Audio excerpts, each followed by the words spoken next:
एक बार ऐसा हुआ कि गौतम बुद्ध, क्या आपने सुना है उनके बारे में? हम्म? सभी ने गौतम के बारे में सुना है? So, उनका नाम बुद्ध नहीं है, उनका नाम है गौतम सिद्धार्थ। वो एक बुद्ध बन गए। वैसे वो दुनिया के इकलौते बुद्ध नहीं हैं। हजारों बुद्ध हो चुके हैं और आज भी हैं। तो गौतम एक दिन सुबह लोगों के एक बड़े समूह के बीच बैठे थे। सुबह सुबह, मतलब कि इस समय से भी पहले, एक आदमी आया और आकर पेड़ की आड़ में खड़ा हो गया। वो आदमी बहुत बड़ा भक्त है। वो राम भारत के प्रमुख देवताओं में से एक हैं। अगर आपको पता न हो तो भारत में हमारे पास 33 करोड़ देवी देवता हैं।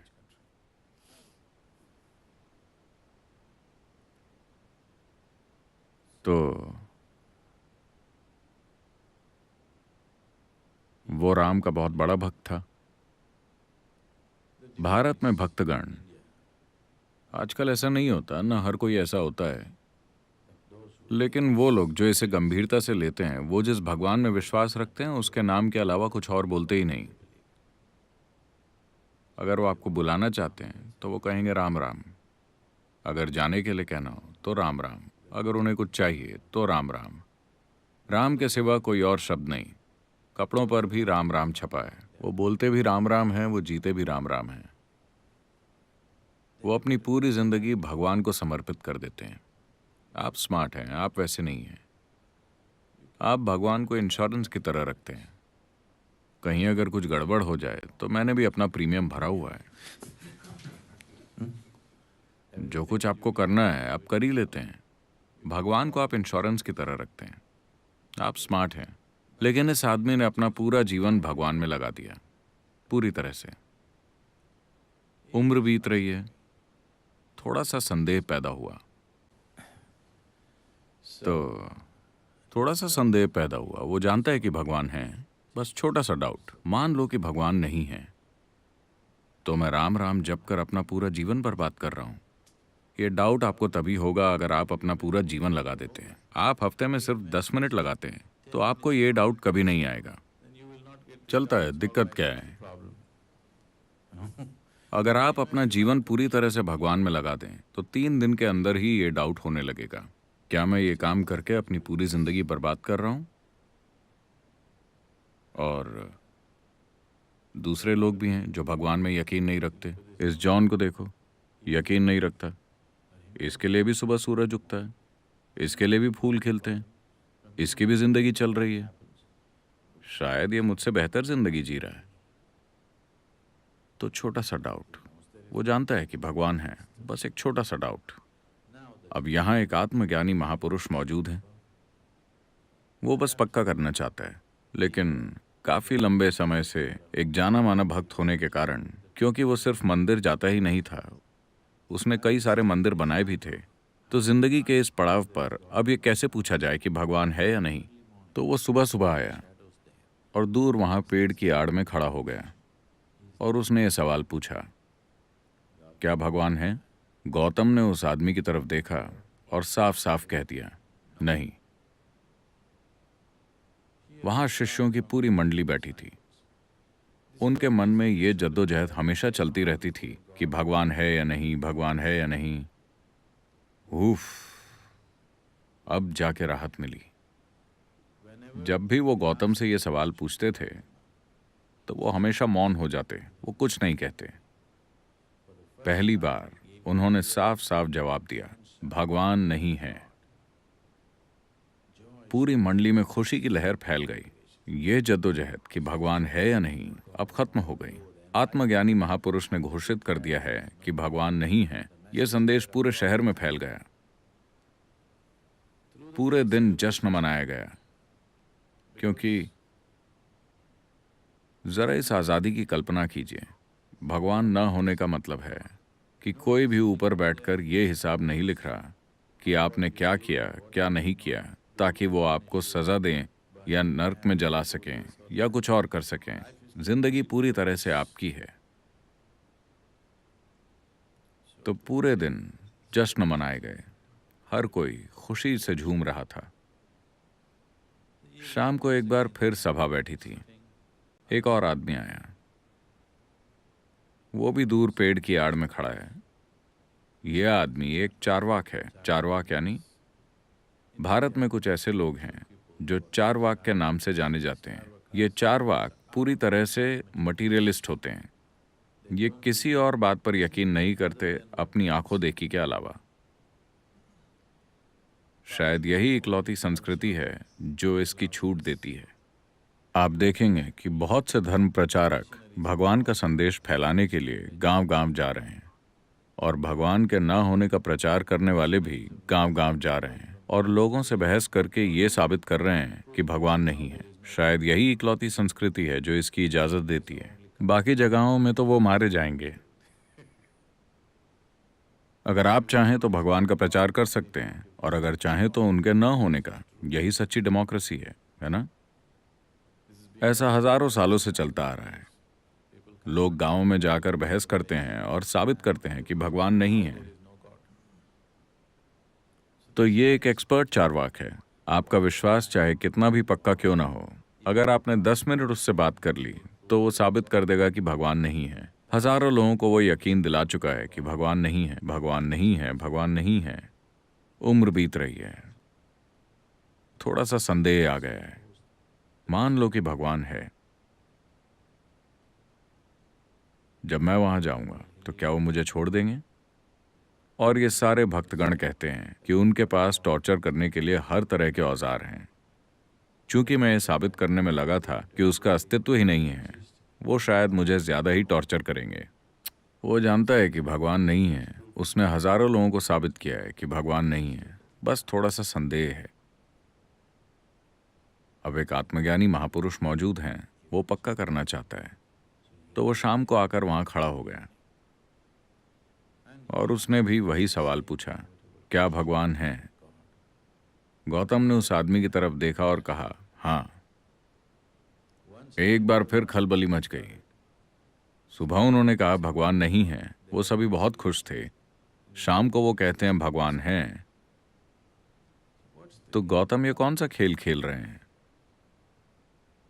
देखिए, अगर आप विश्वास करते हैं कि भगवान है या आप विश्वास करते हैं कि भगवान नहीं है, दोनों एक ही चीजें हैं। You're in the same boat. You believe something that you do not know. आप ऐसी चीज पर विश्वास कर रहे हैं जिसे आप नहीं जानते। मैं इस पर विश्वास करता हूं, तुम उस पर विश्वास करते हो, इससे कोई फर्क नहीं पड़ता। आप किसी भी चीज पर विश्वास कर सकते हैं। हाँ, कोई भी किसी भी चीज पर विश्वास कर सकता है। ये जरूरी नहीं कि इसका सच्चाई से कोई भी लेना देना हो। अगर आप ये स्वीकार करें कि मैं नहीं जानता, तो जानने की चाहत पैदा होगी। अगर चाहत पैदा होगी तो खोज शुरू होगी, और अगर खोज शुरू होगी तो जानने की संभावना भी होगी।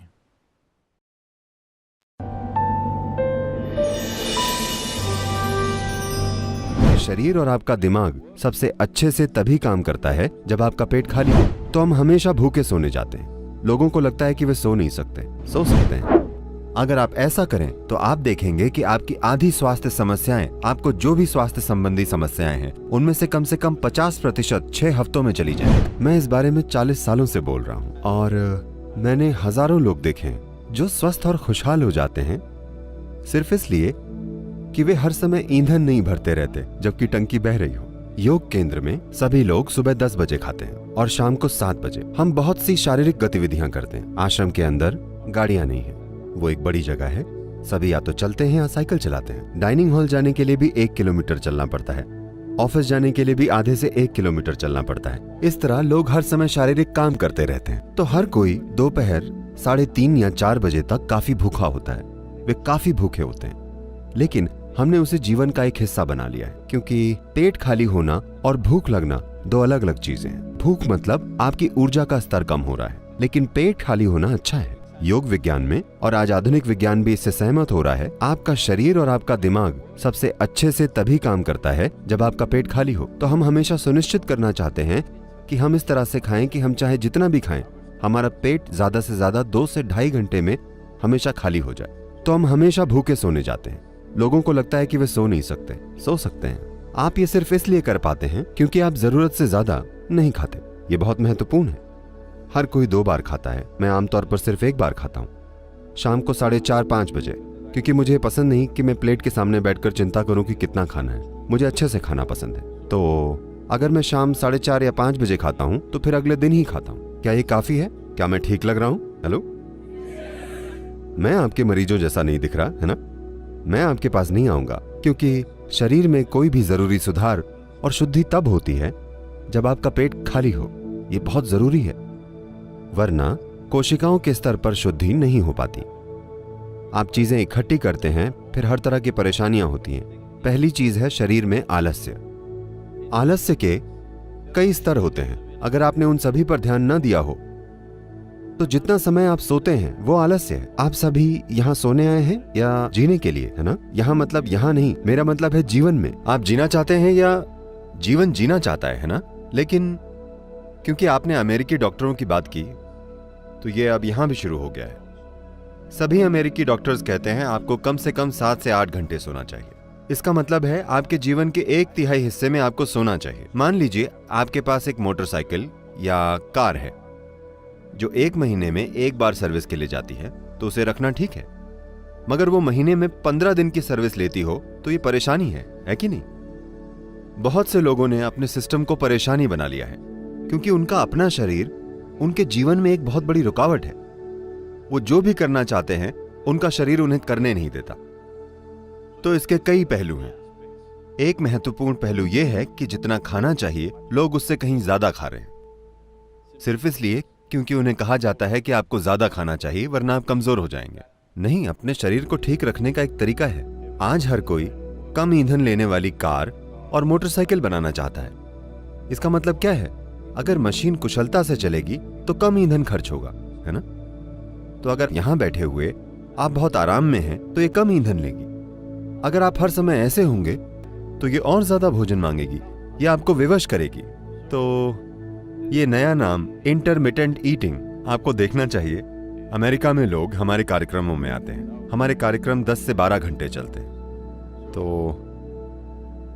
लेकिन वे कुछ बिस्किट या कुछ और लाते हैं। वे कहते हैं मुझे शुगर प्रॉब्लम है इसलिए मुझे खाना पड़ता है, मुझे खाना ही पड़ता है।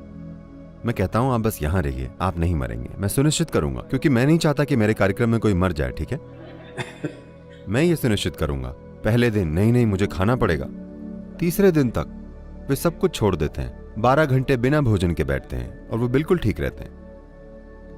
देखिए, सेहत ऐसी चीज नहीं है जिसे आप बाहर से बनाते हैं। सेहत आपको भीतर से पैदा करनी होती है। अगर कुछ परेशानी हो तो आप बाहरी मदद ले सकते हैं। हर समय अगर आपको कोई परेशानी है मतलब क्या? आप एक खराब मशीन हैं। हाँ, हर समय आपको कोई परेशानी है, क्यों?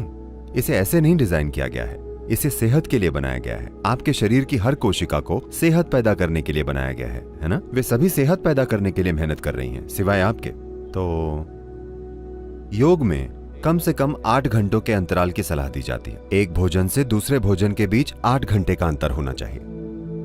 अगर आप ऐसा करें तो आप देखेंगे कि आपकी आधी स्वास्थ्य समस्याएं, आपको जो भी स्वास्थ्य संबंधी समस्याएं हैं, उनमें से कम 50% 6 हफ्तों में चली जाएंगी। अगर आप कुछ और चीजें करें जो आपको फिलहाल थोड़ी कठोर लग सकती हैं, अगर आपके जीवन में कोई छोटा योग अभ्यास है या कोई ध्यान की प्रक्रिया है, तो आप देखेंगे कि 90% समस्याएं चली जाएंगी। 10% अगर फिर भी रहती हैं तो उनका उपचार हो सकता है। फिलहाल हेल्थ केयर सिस्टम कुछ ऐसा हो गया है। मुख्य रूप से जहां भारी इंश्योरेंस पॉलिसी होती हैं, लोग हर तरह का कचरा खाते हैं और पीते हैं और डॉक्टर को जाकर कहते हैं मुझे ठीक करो।